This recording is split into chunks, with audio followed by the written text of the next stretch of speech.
God, Laurie Metcalf can pull off Unhinged like no one else. Even her just sitting here stewing is a joy to watch. Carolyn had planned to do all sorts of things she thought mattered.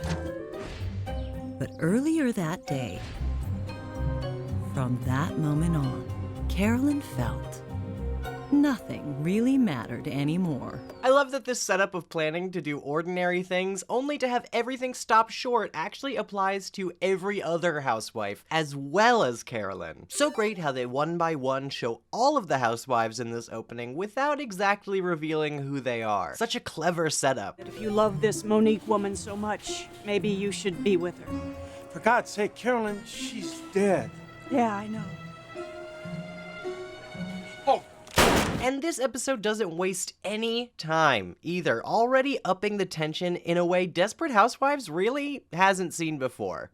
Lynette Scavo had a dream last night. She dreamt of the last time she saw me. Framing this episode with Lynette's dream is also just great structuring. Plus, I love the editing inside this dream, how it kind of fades from shot to shot, very apt. It was still hard for Lynette to accept that this unremarkable exchange had been our last. And I really am gonna struggle not to do this for every episode of this show if I continue this series, but damn, if Brenda Strong's narration doesn't hit like a fucking truck and set the tone up to be extremely eerie and solemn right out of the gate. Perfect casting choice, seriously. Moments later, I would enter my house and put a bullet through my brain.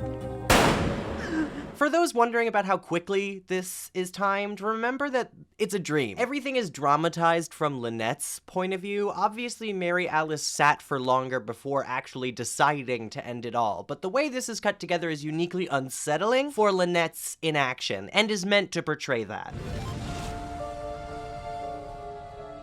And fuck, if this soundtrack isn't downright perfect for every moment in transition. Danny Elfman and Steve Jablonsky are geniuses. I mean, thank God for both of them on this show. And, you know, the Sims games. Should we go introduce ourselves? Yeah, let's give him the scoop on the neighborhood. Do you think he knows Mary Alice shot herself in his living room? Then again, he probably wants some time to unpack. Kudos to Susan for recognizing we're not in the right space for this conversation. Venue for our holiday open house? No, it's a police report from the night you beat your first wife. I'm still working on the menu. Bree's politeness, even in the face of intense violence, is truly stunning. We're moving. And here's where you can send the child support. Mexico? Thank your wife. She's been itching to get rid of us ever since we got here. I think it's important that Nora rises to this extreme level of pettiness in this episode in particular. I'll explain why more later, but it definitely lends itself to the point that they're trying to make. She thought he was coming into some money and hoped to stall the divorce until she could claim her share. How dare you? That is a vicious lie. Oh, Carlos, get it to me. Carlos! Yes! Yes! This cutoff is hilarious. When she climaxes, she actually starts screaming out dollar amounts. And this joke about Gabby's materialism is wild. That's it. Go to your room and finish packing. This conversation's over. Last time I checked, I was the parent. Don't play the parent card with me. I just finished packing your suitcase, doing your laundry, and balancing your checkbook. Susan getting humbled. Deservedly. Well, screw her. Let's sue for custody. Lynette deserves a point for sheer generosity. I mean, this is a huge gesture. What the hell are you doing? Oh, I'm helping you pack. Think of all the money you're gonna save on bubble wrap. Hey! Do you know how much that was worth? Do you know how much I was worth? These two have such great chemistry. Their arguments are always so lively.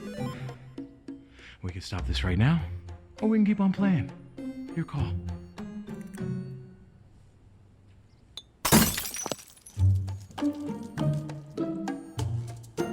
The extremely petty way that Gabby knocks over this glass and Carlos's smile afterwards will always get me to laugh. And I think Austin also being extraordinarily stupid before his big moment later is an important plot point that plays into what I was talking about with Nora as well. Who would you be with, me or her? She's dead.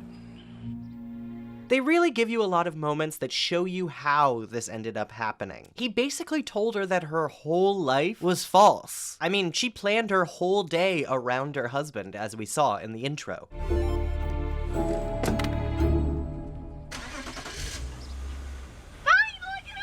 I'll look as soon as I get back from the store. It's so great how this impending doom works to up the tension throughout this entire episode. You see Lynette take off and you're like, oh shit, this situation is getting really bad. The transitions! This show is the absolute king of overlapping storylines, always connected visually and structurally, of course, so well. Or you're drinking beer. And soon she'll be listening to that rock and roll music everybody's talking about. Edie's the best. Hello, Carolyn. Yeah, hey, how are you? Ugh. I know I basically already gave a point for this, but I'm just a sucker for how cleanly all of this is positioned compared to the opening. So satisfying to see it actually play out. Hey, Nora, how's tricks? I thought it was your car I saw on the lot. You're a conniving bitch. Legendary line read. You went after my husband. If anyone should be afraid, it's you. The irony of them all being afraid right after she says this. Harvey, you come out of there, damn it! And now the episode is officially off the rails. The tension is up to the max. You have a lot of meetings anyway. We'll go some other time. I can't leave Julie right now. I actually really appreciate Susan's desire to put aside her personal trip and take care of Julie. Shows that she was listening earlier. Attention shoppers, we're having a special today on not getting shot, but it's only available at the back of the store. So camp. The series does it best. What's going on? Crazy woman with a gun!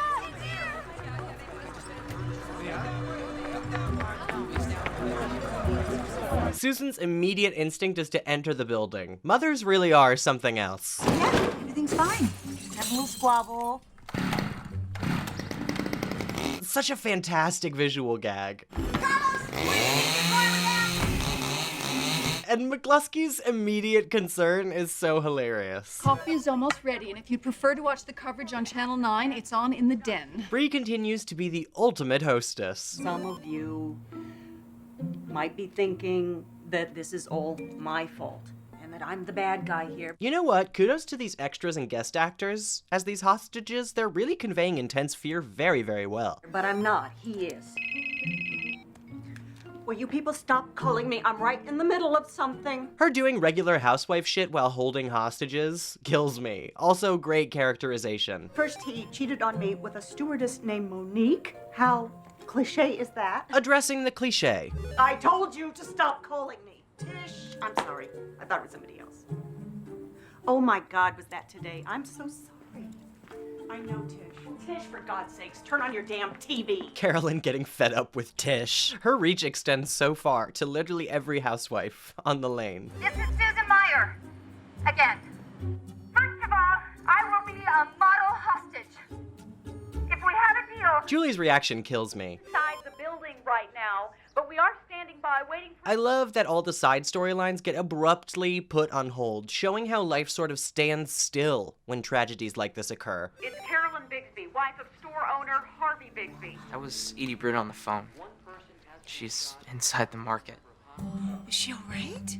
Yeah, she's locked inside the manager's office, but she said that Julie Meyer and Mrs. Scavo are with the hostages.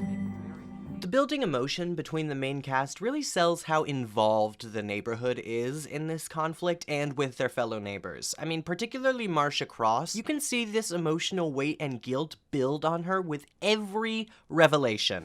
All right.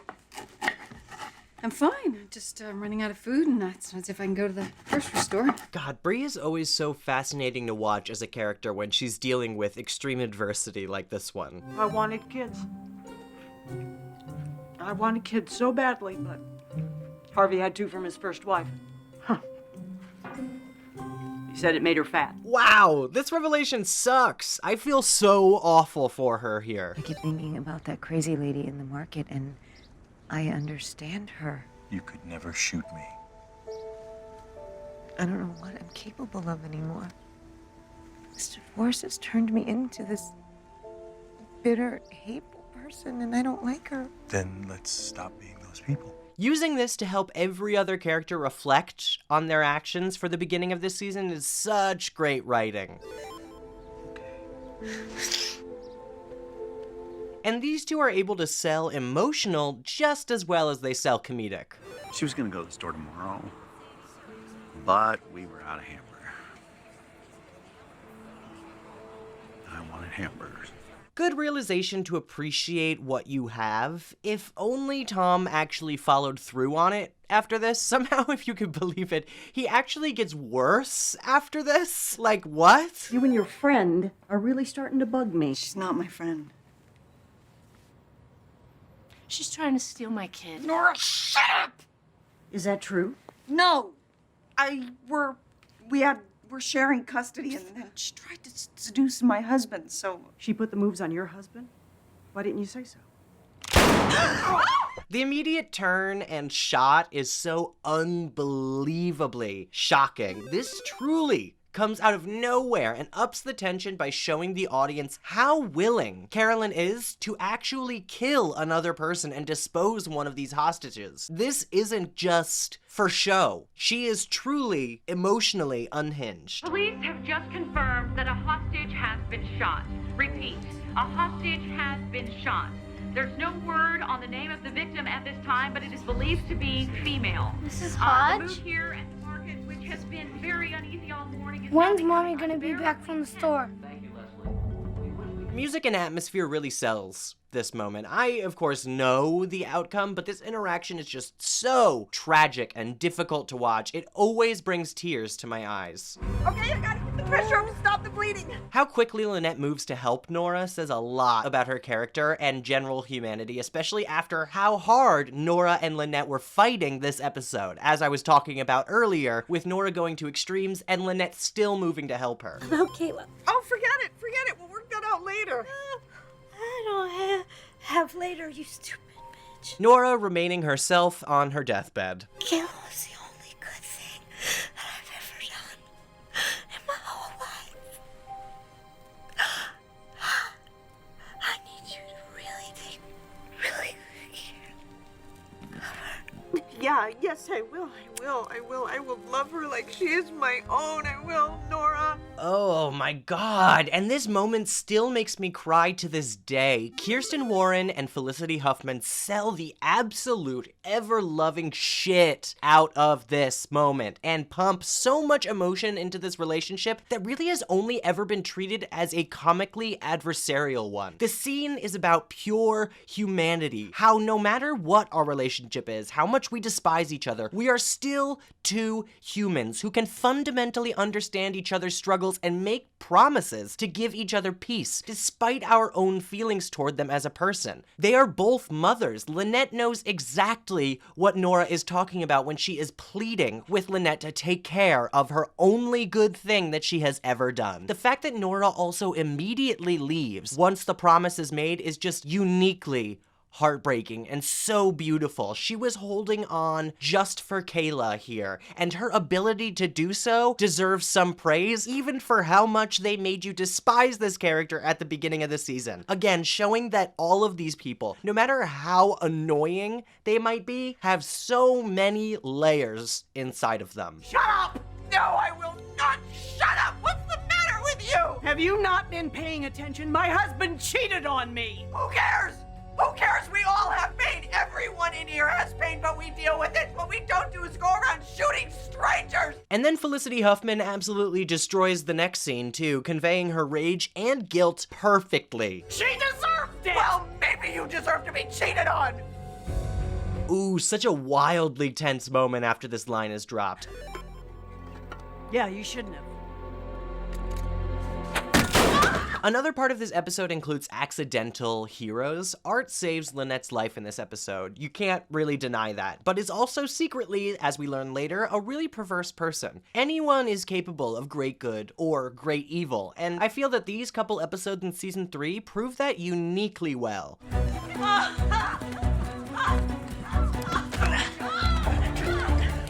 Also, Austin shows a different side of himself. Instead of his usual impulsive nature, like when he, outwardly cheats on Julie or won't leave her the fuck alone, he's patient and waits for his moment here, choosing to attack only when he knew there would be no chance it could backfire on any of the hostages, because he actually truly cared about Julie and everyone else's safety. It's very brave and strangely logical, and a moment that I love from this very untrustworthy character. Again, no one is one thing. So surprising that this woman is the one who makes the final call here. Again, anyone is capable of anything. She needs to be there for her son, and even though she isn't a main character in this series, she's still a person.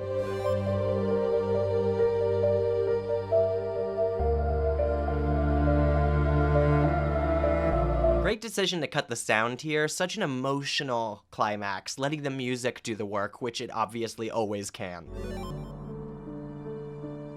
Lynette Scavo had a dream that night, but this night, something changed.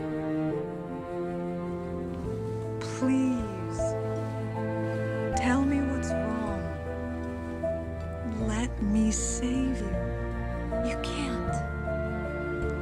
Why not? Sweetie, we can't prevent what we can't predict. Isn't there anything I could do? Yes. Yes. You can enjoy this beautiful day. We get so few of them. The mirroring of the moment from the beginning of the episode is such a great way to demonstrate Lynette's struggle with control over the universe, too, and her being placed in this incredibly helpless situation is demonstrative of this lesson that Mary Alice teaches her, that life is chaotic and you should enjoy as much of it as you can. Don't focus on who you couldn't save, what you couldn't predict. Focus on how beautiful your life is in this moment, and appreciate it, because you never know when it could go away. And that is the critical message of this episode, one that so many people unfortunately learned far too late, and I applaud this show for conveying it so strongly and succinctly. And this does a great job of furthering Lynette's arc, who personally season 3 is one of my favorite times from her, and helping her realize that she cannot control everything in her life, though she does need a little bit more pushing as that goes on. This is a dream after all. There's a chance she might not even remember it, but it is such a beautiful message still.